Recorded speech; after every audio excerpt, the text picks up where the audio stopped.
আমাদের অধ্যক্ষ আমাদেরকে কলেজ প্রাঙ্গণ ছেড়ে দিই, আমাদের কলেজ থেকে কলেজ ছেড়ে দিই, আর হচ্ছে আমাদেরকে যে নিরাপত্তা আমরা চাচ্ছি যে আমাদেরকে তাড়াতাড়ি নিরাপত্তা দেওয়া হোক। আমাদের কলেজে আমরা নিরাপত্তাহীনতা ভুগছি এতদিন ধরে।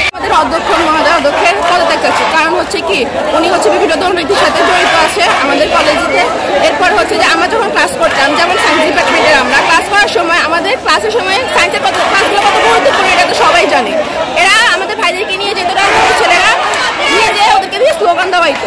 কেন আমরা মানতে চাই না। এরপর দেখা গেছে এখন আবার দেখা গেছে বিএনপি আসতে পারে বা অন্যান্য দলরা আসতে পারে, তারা আবার ক্লাস থেকে নিয়ে যেতে পারে। আর এগুলোকে সম্পূর্ণ সমর্থন করতেছে আমাদের অধ্যক্ষ মানুষ। তিনি আওয়ামী লীগ থাকতে বিভিন্ন দুর্নীতি করেছেন। তিনি ছাত্রলীগকে সবসময় কলেজে প্রায়োরিটি দিতেন, ছাত্রলীগ যা করতে চাইত তা দিতেন। ছাত্রলীগ কলেজে অনেক খারাপ কাজ করেছে, তিনি কখনো বাধা দেননি, তিনি তাদেরকে সাপোর্ট করেছেন এবং এই কলেজে অনেক দুর্নীতি করেছেন। তাই আমরা আমাদের পদত্যাগ চাই। গত 15 বছর যাবৎ যে এই স্বৈরাচার সরকারের আধিপত্য বিস্তারকে দেখেছি, আমরা আমাদের কলেজ ক্যাম্পাসেও আমরা আমাদের প্রিন্সিপালের সেই স্বৈরাচার সরকারের আধিপত্য বিস্তারের একটা অংশ হিসেবে প্রিন্সিপাল আমাদের উপরে স্বৈরাচারী যেই আধিপত্য বিস্তার সেটা বিস্তার করেছে, যার কারণে আমাদের কলেজের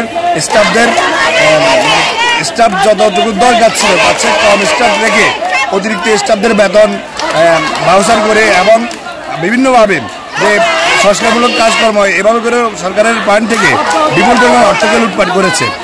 সরকার ছিল ওনার আমলে উনি অধ্যক্ষ ছিলেন কলেজে। উনি স্বৈরাচারদের সাথে কলেজে আমাদের সাধারণ শিক্ষার্থীদের উপর ছাত্রলীগের মাধ্যমে অত্যাচার নির্যাতন চালিয়েছে। আমরা চুপ ছিলাম এতদিন। স্বৈরাচার পদত্যাগের সাথে সাথে আমরা এই স্বৈরাচারের পদত্যাগ চাচ্ছি। আমরা কলেজে একটি রাজনীতিবিহীন, যদি রাজনীতি একান্ত থাকতে হয় তাহলে গণতান্ত্রিক উপায়ে রাজনীতি থাকবে, যেখানে বাংলাদেশের সকল রাজনৈতিক প্রতিষ্ঠানের ছাত্র সংগঠনগুলো তাদের গণতান্ত্রিক উপায়ে রাজনৈতিক চর্চা করতে পারবে। আমরা সেটা চাচ্ছি। এই যে বর্তমান প্রিন্সিপাল আমাদের কলেজে আছে, তিনি হচ্ছেন স্বৈরাচার। তিনি স্বৈরাচারদের সাথে আমাদের কলেজের সাধারণ শিক্ষার্থীদের উপর নিপীড়ন চালিয়েছে। আমরা ক্লাস করতে পারতাম না, আমাদেরকে ক্লাসের মাঝখান থেকে ধরে নিয়ে আসতে এই স্বৈরাচাররা।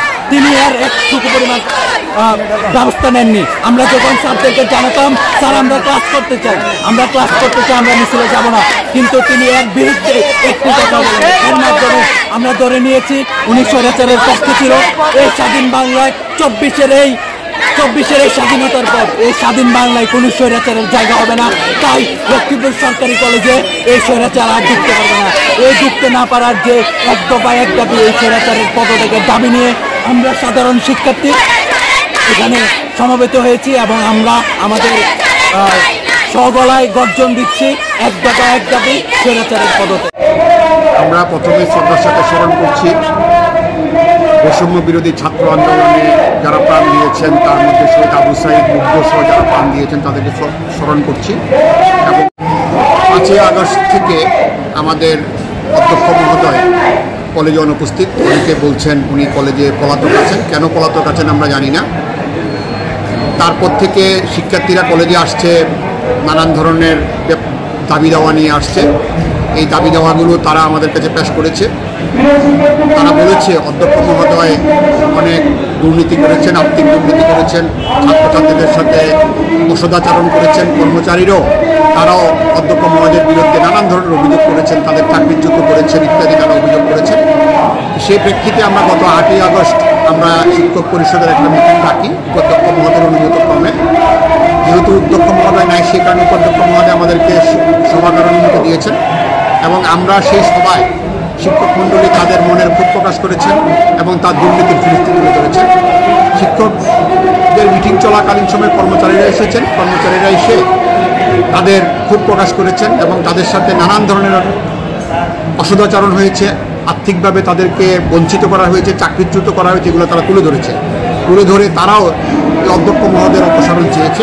আমরা সর্বসম্মতক্রমে আমরা সিদ্ধান্ত নিয়েছি কলেজের শিক্ষক পরিষদ যে যেহেতু এই অধ্যক্ষ মহোদয়ের বিরুদ্ধে সীমাহীন দুর্নীতির অভিযোগ আছে এবং উনি অনেক অসদাচরণ করেছেন বলে আমাদের কাছে খবর এসেছে এবং তারা সাক্ষ্য দিয়েছে, সমন্বয়ক সহ অন্য সব দলের রাজনৈতিক দলের নেতৃবৃন্দরা সাক্ষ্য দিয়েছে।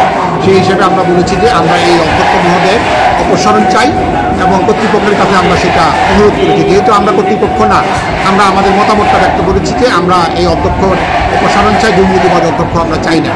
আমরা চাই ভবিষ্যতে এমন একজন অধ্যক্ষ নিয়োগ হবেন যিনি কলেজের সবার সাথে সমতা বজায় রেখে চলবেন, বৈষম্য করবেন না এবং আর্থিকভাবে উনি স্বচ্ছতার সাথে কাজ করে শিক্ষার মান উন্নয়ন করবেন। আপনাকে ধন্যবাদ।